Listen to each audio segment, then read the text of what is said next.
আজকে আমাদের বাড়িতে হয়েছে পাবদা মাছের ঝাল। দারুণ খেতে হয়েছিল। আপনারা কারা কারা পাবদা মাছের ঝাল খেতে ভালোবাসেন কমেন্টে অবশ্যই জানাবেন। মা প্রথমে মাছগুলোকে ভালো করে ধুয়ে নুন আর হলুদ মাখিয়ে রেখে দিয়েছে। এরপর মা একটা মিক্সিং জারে আদা, রসুন আর টমেটো আর পেঁয়াজ কুচি দিয়ে পেস্ট বানিয়ে নিয়েছে। পেস্ট বানানো হয়ে যাওয়ার পর মা কড়াই গরম করে কড়াইয়ে তেল দিয়ে হলুদের গুঁড়ো দিয়ে মাছগুলোকে এক এক করে ভেজে নিয়েছে। মাছ ভাজা হয়ে যাওয়ার পর মা আরেকটু কড়াইয়ে সামান্য তেল দিয়ে জিরে ফোড়ন দিয়ে আলুগুলোকে ছেড়ে দিয়েছে। যদি ভিডিওটা ভালো লাগে তাহলে একটা লাইক আর কমেন্ট করে চ্যানেলটিকে অবশ্যই সাবস্ক্রাইব করে দিয়ে যাবেন, পাশে থাকবেন।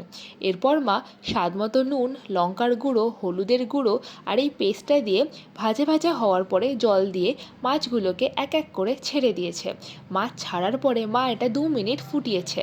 যখন ঝোলটা ফুটে যাবে এরপর মা ধনেপাতা দিয়ে গার্নিশ করেছে।